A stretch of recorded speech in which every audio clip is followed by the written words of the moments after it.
दीपावली के अवसर पर ओम लक्ष्मी नारायणाभ्याम नमः। दीपावली शब्द का संस्कृत के दो शब्दों से मिलकर बना है, दीप और आवली। इसका अर्थ है दीपों की पंक्ति या दीपों की श्रृंखला। दीपावली से जुड़ी कुछ खास बातें हैं। दीपावली के संबंध में आज हम जानते हैं कि हमारे देश में त्यौहार क्यों मनाया जाता है, पौराणिक मान्यता क्या है, उसकी कथाएं क्या हैं। तो दीपावली भारत के सबसे बड़े और महत्वपूर्ण त्योहारों में से एक है। यह कार्तिक महीने की अमावस्या को मनाया जाता है। दीपावली को रोशनी का त्यौहार भी कहा जाता है। इस दिन माँ लक्ष्मी और भगवान गणेश की पूजा की जाती है। धार्मिक मान्यता है कि भगवान श्री राम जब 14 वर्ष वनवास में रहने के बाद अयोध्या वापस लौटे थे, तो अयोध्या वासियों ने उनकी खुशी में घी का दीपक जलाए थे। दीपावली बुराई पर अच्छाई की जीत का प्रतीक है। आध्यात्मिक रूप से यह अंधकार पर प्रकाश की जीत को दर्शाता है। अलग अलग क्षेत्रों में भारतवर्ष में दीपावली का उत्सव अलग अलग प्रकार से अपनी अलग अलग रीतियां हैं, जनरीतियां हैं और मान्यताएं हैं। हमारे दीपावली के अवसर पर इस शुभ मुहूर्त में कुछ बातें हैं ज़रूरी, और दीपावली के संबंध में बताएंगे कि हमारे दीपावली के अवसर पर कुछ वस्तुएं जो हमें एक दूसरे को भेंट नहीं देनी चाहिए। नुकीली वस्तुएं जैसे चाकू, कैंची और कोई अन्य धातु, इसमें उपहार के रूप में देना अशुभ माना जाता है। इन वस्तुओं में नकारात्मक ऊर्जा होती है जो रिश्तों और तनाव को उत्पन्न करती हैं। इसलिए दीपावली के अवसर पर इन वस्तुएं, नुकीली वस्तुएं, चाकू, कैंची और अन्य धातु की वस्तुओं, इनका आपस में एक दूसरे को नहीं प्रदान करते हैं, देते हैं। काले रंग की वस्तुएं, काला रंग नकारात्मक और अशुभता का भी प्रतीक माना जाता है। दीपावली का पर्व सकारात्मक ऊर्जा, रोशनी का त्यौहार है। काले रंग की वस्तुएं भी उपहार में नहीं देना चाहिए, न लेना चाहिए। इसके बजाय लाल, पीला, सुनहरा रंग समृद्धि का प्रतीक माना जाता है। उपहार के रूप में ये शुभ मानी गई हैं। और तीसरा, ताले और बंधन से जुड़ी वस्तुएं। दीपावली पर ताले या कोई भी बंद जो वस्त्र होते हैं, रूमाल या कपड़ा देना अशुभ माना जाता है। ताला घर की समृद्धि और सौभाग्य को अवरुद्ध करता है। इसे उपहार में देने से रिश्तों में कड़वाहट आती है। यानी ताले और बंधन से जुड़ी वस्तुएं नहीं देना चाहिए।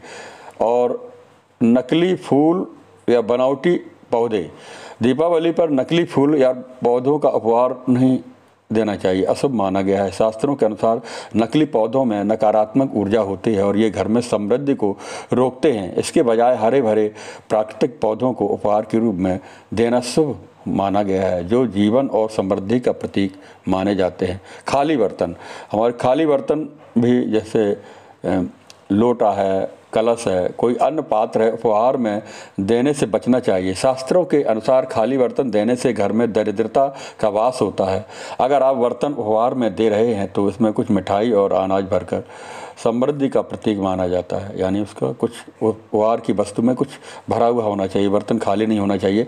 छठवां, चमड़े की इसे बनी वस्तुएं भी हम बेल्ट, बैग है, दीपावली के उपहार के रूप में देना अशुभ माना जाता है। चमड़ा मांस का प्रतीक मांस होता, उसके पशुओं को हिंसा करके उसे मांस निकाला जाता है। मांस के लिए लोग हत्या करते हैं तो उसके ऊपर की चमड़ी निकालते हैं, उनसे वस्तुएं निर्माण करते हैं। तो उसमें जूते हैं, बेल्ट हैं, बैग हैं आदि चमड़े की वस्तुएं जो बनाई जाती है, उसको हम उनको एक दूसरे को उपहार में नहीं देते हैं। दीपावली के अवसर पर परिशुद्धता बनाए रखने एवं वाले प्रतीक हैं। इसमें दीपावली की सफाई करने वाले सामान जैसे झाड़ू, सफाई करने के उपकरण उपहार में नहीं देना चाहिए। हाँ, सफाई करने वाले झाड़ू है, ये हम बाज़ार से लेके आ सकते हैं, लेकिन किसी को उपहार में इसे नहीं देना चाहिए। समृद्धि, सुख को ये संकेत देता है, माना जाता है। इससे घर से बरकत बनी रहती है। तो ये सब बातें हैं, इसमें हमें सावधानी बरतना चाहिए।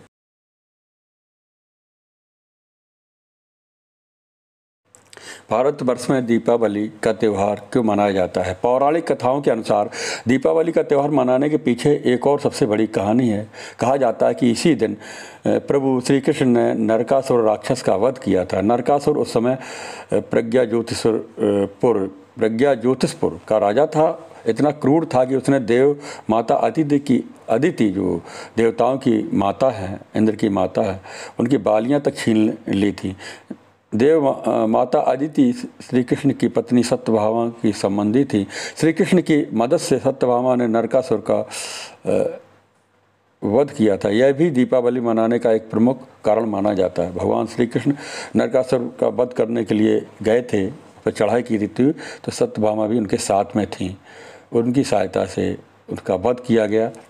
और इसमें नरकासुर ने जो बहुत से राजाओं की कन्याओं को बंदी बना लिया था, कई हजारों कन्याओं को, 16,000 बताया जाता है, तो उनको बंदी बना लिया था, कैद में राजाओं को बंदी बना लिया था। और इस अत्याचार को भगवान श्री कृष्ण ने नरकासुर का वध करके समाप्त किया था। उसी के उपलक्ष्य में दीपावली के एक दिन पूर्व नरक चौदस कहा जाता है। एक दिन पूर्व नरकासुर का वध किया था, इसलिए नरक चौदस इस दिन दीपावली, छोटी दीपावली के रूप में मनाया जाता है। और दूसरी कथा प्रचलित है, छठवें सिख गुरु की आज़ादी, यानी छठवें हरगोविंद सिंह जी की याद में मनाते हैं। सिख धर्म के लोग भी इसे मनाते हैं। श्री गुरु हरगोविंद सिंह जी जो मुग़ल सम्राट जहांगीर की कैद में थे, ग्वालियर किले में बंद थे, वहाँ उनको मुक्त किया गया, उसकी खुशी मनाते हैं। लेकिन तो राजा ने, जहांगीर ने कहा था कि आप और भी जो वहाँ पर कैद में राजा लोग थे उनको भी आप छुड़ा सकते हैं। तो हरगोविंद जी ने अपने जो पहना हुआ था, जो कुर्ता पहना हुआ था, पटका डाला हुआ था, उसमें जिन जिन राजाओं ने उस पटके को पकड़ लिया, जो राजा उस पटके को पकड़ करके उनके साथ आए, तो कई सैकड़ों राजा लोग भी उस बंधन से मुक्त हुए थे। क्योंकि उसने कहा था कि आप अपने साथ किसी और राजाओं को अपने साथ कैद से छुटवा सकते हो। तो हरगोविंद जी, गुरुदेव ने कहा कि नहीं, मैं अकेला नहीं जाऊंगा, इन राजाओं को भी लेके जाऊंगा। तो उन्होंने यही उपाय किया। उन्होंने अपने पटके को उसके फाड़ करके कई भाग किए, उनको छोर को पकड़ा दिया। तो जितने राजा ग्वालियर किले में कैद थे उनको भी छुड़ाया अपने साथ। तो दीपावली त्यौहार में अभी इस समय और कथा जो प्रचलित है, राजा विक्रमादित्य का राज अभिषेक भी किया था इन्होंने। यहाँ पर आतताइयों को जो भारत में आक्रमण किया था, और उनको जो म्लेच्छ लोग, उन्होंने उनके आक्रमण को समाप्त किया और उनको खदेड़ा था। यानी कि हिमालय पर्वत से उस पार, चाइना के उस पार, तिब्बत के उस पार तक खदेड़ दिया था। इधर मक्का मदीना के पार, उस पार तक उन्होंने आक्रमणकारियों को खदेड़ा था और विजय प्राप्त की थी। इसलिए विक्रमादित्य को चक्रवर्ती सम्राट भी कहा जाता है। उन्होंने अपना विक्रम संवत भी प्रारंभ किया, इसी वजह से उनका राजस्व यज्ञ किया और उनका राज्याभिषेक भी किया गया। पांडवों का अपने राज्य को लौटना, एक कथा प्रचलित है। महाभारत काल में कौरवों ने शकुनी मामा की मदद से शतरंज के खेल में पांडवों को हरा करके बलपूर्वक उनका सब कुछ ले लिया था। उन्हें राज छोड़ करके 13 वर्ष के लिए वनवास जाना पड़ा। कार्तिक अमावस्या को 5 पांडव, युधिष्ठिर, भीम, अर्जुन, नकुल, सहदेव 13 वर्ष का वनवास पूरा करके राज्य लौटे थे। उनके लौटने की खुशी में भी ये लोग उत्सव मनाते हैं, प्रजा लोग उत्सव मनाते हैं। और श्री राम के वनवास से लौटने की खुशी में भी इसको मनाया जाता है। सत्य के असत पर विजय, रावण पर श्री राम जी की विजय है। श्री राम जी ने लंकापति रावण को युद्ध में हराया था, परास्त किया था। उस समय उन्होंने रावण का वध किया।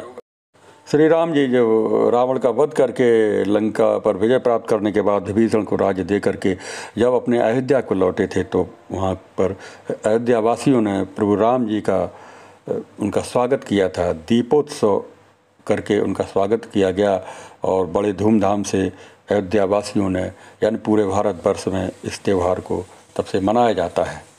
यही हमारे पौराणिक और धार्मिक श्री रामचरितमानस वाल्मीकि रामायण आदि ग्रंथों में इसका वर्णन मिलता है। पौराणिक ग्रंथों में भी पौराणिक जो कथाएं हैं प्रचलित हैं, उसमें प्राचीन काल से ही दीपोत्सव का त्यौहार मनाया जाता रहा है। और आज हम सभी लोग सनातन धर्म के लोग, हिंदू धर्म के लोग इस त्यौहार में श्री लक्ष्मी गणेश जी का भी पूजन करते हैं, कुबेर जी का भी पूजन करते हैं।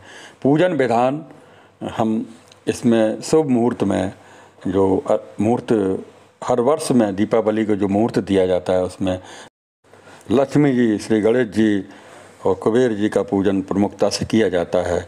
इसमें सर्वप्रथम कलश स्थापित करते हैं, श्री गणेश जी का पूजन करते हैं, माँ लक्ष्मी का भी पूजन करते हैं और इस प्रकार से हम धन संपत्ति से युक्त होते हैं, विघ्न बाधाएं दूर होती हैं। और इसमें साधक लोग, क्योंकि ये महारात्रि है और इस रात्रि में बहुत शुभ मुहूर्त माना गया है, इसमें तंत्र मंत्र योग संबंधी अनुष्ठान जप यज्ञ भी किया जाता है। अनंत गुना फल यहाँ पर इस यज्ञ में भाग लेने से मिलता है। जप करने से मंत्र की सिद्धियाँ होती हैं। विभिन्न साधक लोग उन सिद्धियों को प्राप्त करने के लिए, मनोवांछित फल प्राप्त करने के लिए साधना करते हैं, जप करते हैं, हवन करते हैं, अनुष्ठान करते हैं और सिद्धियाँ प्राप्त करते हैं। इस त्यौहार पर ईश्वर की आराधना करके, नौ ग्रहों का हवन करके, योग के द्वारा ध्यान करके गुरु की कृपा प्राप्त होती है।